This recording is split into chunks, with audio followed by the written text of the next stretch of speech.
News18 ಡಿಜಿಟಲ್ಗೆ ಸ್ವಾಗತ. ನಾನು ಕಾರ್ತಿಕ್. ಸದಾ ಸಂವಿಧಾನದ ಆಶಯಗಳನ್ನು ಹೇಳುತ್ತಾ ಸಂವಿಧಾನದ ಚೌಕಟ್ಟಿನಲ್ಲೇ ನಾವು ಕೆಲಸವನ್ನು ಮಾಡ್ತೇವೆ ಎನ್ನುವಂಥ ಕಾಂಗ್ರೆಸ್ ಸರ್ಕಾರ ಇದೀಗ ಅಭಿವ್ಯಕ್ತಿ ಸ್ವಾತಂತ್ರ್ಯಕ್ಕೆ ಧಕ್ಕೆ ತರುವಂಥ ಕೆಲಸವನ್ನು ಮಾಡಿದೆ. ರಾಹುಲ್ ಗಾಂಧಿಯವರು ದಿನವೂ ಕೂಡ ಸಂವಿಧಾನದ ಪುಸ್ತಕವನ್ನು ಇಟ್ಟುಕೊಂಡು ಸದಾ ವಿಪಕ್ಷಗಳಿಗೆ ಪಾಠವನ್ನು ಮಾಡ್ತಾರೆ. ಆದರೆ ಅವರದೇ ಆದಂಥ ಕರ್ನಾಟಕ ಸರ್ಕಾರ ಏನಿದೆಯಲ್ಲ, ಕರ್ನಾಟಕದಲ್ಲಿ ಕಾಂಗ್ರೆಸ್ ಸರ್ಕಾರ ಅಧಿಕಾರದಲ್ಲಿದೆಯಲ್ಲ, ಆ ಒಂದು ಅಧಿಕಾರದಲ್ಲಿರುವಂಥ ಕರ್ನಾಟಕ ರಾಜ್ಯ ಸರ್ಕಾರ ಮಾಧ್ಯಮದವರ ಮೇಲೆ ನಿರ್ಬಂಧ ವಿಧಿಸುವಂಥ ಕೆಲಸವನ್ನು ಮಾಡಿದೆ.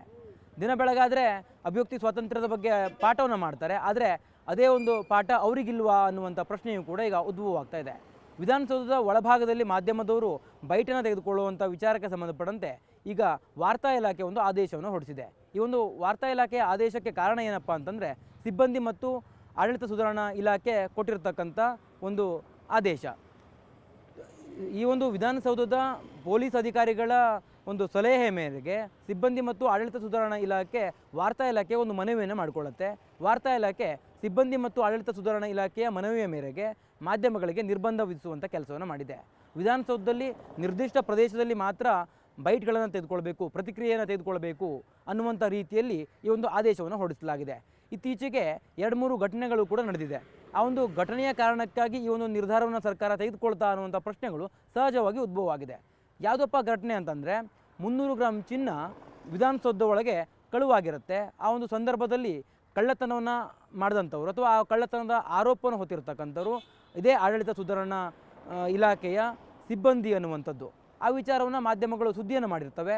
ಅದು ಒಂದು ಕಡೆ. ಆದರೆ ಇನ್ನೊಂದು ಕಡೆ CM ಸಿದ್ದರಾಮಯ್ಯನವರ ಶಿಫಾರಸಿನ ಪತ್ರವೂ ಕೂಡ ವೈರಲ್ ಆಗಿರುತ್ತೆ. ಅದನ್ನು ಕೂಡ ಮಾಧ್ಯಮಗಳು ಸುದ್ದಿಯನ್ನು ಮಾಡಿರ್ತವೆ. ಇದರ ಜೊತೆಗೆ ನಿವೃತ್ತಿಯನ್ನು ತೆಗೆದುಕೊಂಡಿರ್ತಕ್ಕಂಥ ಓರ್ವ ಅಧಿಕಾರಿಗೆ ಮುಂಬಡ್ತಿಯನ್ನು ಕೊಟ್ಟು ಆದೇಶವನ್ನು ಕೂಡ ಸರ್ಕಾರ ಹೊರಡಿಸಿರುತ್ತೆ. ಈ ಎಲ್ಲ ವಿಚಾರಗಳಿಗೆ ಸಂಬಂಧಪಟ್ಟಂತೆ ಮಾಧ್ಯಮಗಳು ಸುದ್ದಿಯನ್ನು ಮಾಡಿರ್ತವೆ. ಇದೇ ಒಂದು ಕಾರಣಕ್ಕಾಗಿ ಈ ರೀತಿಯ ಆದೇಶವನ್ನು ಸರ್ಕಾರ ಮಾಡ್ತಾ ಅನ್ನುವಂಥ ಪ್ರಶ್ನೆಗಳು ಕೂಡ ಉದ್ಭವವಾಗಿದ್ದಾವೆ. ಸದಾ ಸಂವಿಧಾನದ ಆಶಯ, ಅಭಿವ್ಯಕ್ತಿ ಸ್ವಾತಂತ್ರ್ಯದ ಬಗ್ಗೆ ಕಾಂಗ್ರೆಸ್ನ ನಾಯಕರು ದಿನವೂ ಕೂಡ ಮಾತನಾಡ್ತಾರೆ. ಆದರೆ ತಾವೇ ಅಧಿಕಾರದಲ್ಲಿರುವಂಥ ಕರ್ನಾಟಕ ರಾಜ್ಯ ಸರ್ಕಾರದ ಒಂದು ಅಡಿಯಲ್ಲಿ ಬರುವಂಥ ಈ ಇಲಾಖೆಗಳು ಈ ರೀತಿಯಾಗಿ ಆದೇಶವನ್ನು ಹೊರಡಿಸ್ತವೆ ಅಂತಂದರೆ ಎಲ್ಲ ಒಂದು ಕಡೆ ಇವರು ಹೇಳೋದೊಂದು ಮಾಡೋದೊಂದು ಅನ್ನುವಂಥ ಪ್ರಶ್ನೆಗಳು ಕೂಡ ಈಗ ಉದ್ಭವ ಆಗ್ತಾ ಇರ್ತಕ್ಕಂಥದ್ದು. ಈಗಾಗಲೇ ಈ ವಿಚಾರಕ್ಕೆ ಸಂಬಂಧಪಟ್ಟಂತೆ ವಿಪಕ್ಷಗಳು ಕೂಡ ಟೀಕೆಯನ್ನು ಮಾಡ್ತಾ ಇದ್ದಾವೆ. ಜನತಾದಳದ ಟ್ವೀಟ್ ಕೂಡ ಮಾಡಿದೆ. JDS ಪಕ್ಷ ಟ್ವೀಟನ್ನು ಕೂಡ ಮಾಡಿ ಈ ವಿಚಾರಕ್ಕೆ ಸಂಬಂಧಪಟ್ಟಂತೆ ತೀಕ್ಷ್ಣವಾಗಿ ಹರಿಹಾಯುವಂಥ ಕೆಲಸವನ್ನು ಕೂಡ ಮಾಡಿದೆ. ರಾಹುಲ್ ಗಾಂಧಿ ಅವರನ್ನೇ ಪ್ರಸ್ತಾಪಿಸಿ ಅವರು ಟ್ವೀಟ್ ಮಾಡಿ ಮಾಧ್ಯಮಗಳ ಮೇಲೆ ಯಾಕೆ ಈ ರೀತಿಯ ನಿರ್ಬಂಧವನ್ನು ವಿಧಿಸಬೇಕು ಅನ್ನುವಂಥ ರೀತಿಯಲ್ಲಿ ಪ್ರಶ್ನೆಯನ್ನು ಕೂಡ ಮಾಡಿದ್ದಾರೆ. ಅದರಂತೆ ನಿಖಿಲ್ ಕುಮಾರಸ್ವಾಮಿಯು ಕೂಡ ಧ್ವನಿಯನ್ನು ಗೂಡಿಸಿದ್ದಾರೆ. BJPಯ ಕೆಲ ನಾಯಕರು ಕೂಡ ಈ ವಿಚಾರಕ್ಕೆ ಸಂಬಂಧಪಟ್ಟಂತೆ ಪ್ರತಿಕ್ರಿಯೆಯನ್ನು ಕೊಟ್ಟಿದ್ದಾರೆ. ಆದರೆ ಸರ್ಕಾರ ಈ ವಿಚಾರವನ್ನು ಯಾವ ರೀತಿಯಾಗಿ ಸಮರ್ಥನೆ ಮಾಡಿಕೊಳ್ಳುತ್ತೆ ಅನ್ನುವಂಥದ್ದು ಕೂಡ ಪ್ರಶ್ನೆ ಆಗುಳಿದಿದೆ. ಜೊತೆಗೆ BJPಯ ಅಥವಾ JDSನವರು ಏನು ಟೀಕೆಯನ್ನು ಮಾಡ್ತಾ ಇದ್ದಾರಲ್ಲ, ಅದು ಒಂದು ಭಾಗ. ಆದರೆ ಇನ್ನೊಂದು ಕಡೆ ಮಾಧ್ಯಮಗಳ ನಿರ್ಬಂಧ ಯಾಕೆ ಅನ್ನುವಂಥ ಪ್ರಶ್ನೆಯೂ ಕೂಡ ಉದ್ಭವವಾಗಿದೆ. ಹಾಗಾದರೆ ಮಾಧ್ಯಮಗಳು ವಿಧಾನಸೌಧದ ಒಳಪ್ರವೇಶಿಸಿ ಅಲ್ಲಿ ಇರ್ತಕ್ಕಂಥ ನ್ಯೂನತೆಗಳನ್ನು ಪ್ರಶ್ನೆ ಮಾಡಲೇಬಾರ್ದ ಅನ್ನುವಂಥ ರೀತಿಯಲ್ಲಿಯೂ ಕೂಡ ಈಗ ಚರ್ಚೆಗಳು ಶುರುವಾಗಿದ್ದಾವೆ. ಒಟ್ಟಾರೆಯಾಗಿ ಸಂವಿಧಾನದ ಆಶಯಗಳು, ಸಂವಿಧಾನದ ಅಭಿವ್ಯಕ್ತಿ ಸ್ವಾತಂತ್ರ್ಯದ ಬಗ್ಗೆ ದಿನವೂ ಕೂಡ ಮಾತನಾಡುವಂಥ ರಾಹುಲ್ ಗಾಂಧಿಯವರ ಕಾಂಗ್ರೆಸ್ ಪಕ್ಷವೇ ಅಧಿಕಾರದಲ್ಲಿರ್ತಕ್ಕಂಥ ಕರ್ನಾಟಕ ಸರ್ಕಾರ ಈ ರೀತಿಯಾಗಿ ಆದೇಶ ಮಾಡಿರ್ತಕ್ಕಂಥದ್ದು ಸಾಕಷ್ಟು ಚರ್ಚೆಯನ್ನು ಕೂಡ ಹುಟ್ಟುಹಾಕಿದೆ. ಮಾಧ್ಯಮಗಳ ಮೇಲೆ ಸವಾರಿಯನ್ನು ಈ ಒಂದು ಸರ್ಕಾರ ಮಾಡ್ತಾ ಇದೆ ಅನ್ನುವಂಥ ಪ್ರಶ್ನೆಯೂ ಕೂಡ ಈಗ ಉದ್ಭವವಾಗಿರ್ತಕ್ಕಂಥದ್ದು. ಕ್ಯಾಮ್ರಾ ಪರ್ಸನ್ ವಿಶ್ವನಾಥ್ ಅವರ ಜೊತೆ ಕಾರ್ತಿಕ್, ನ್ಯೂಸ್18 ಕನ್ನಡ, ಬೆಂಗಳೂರು.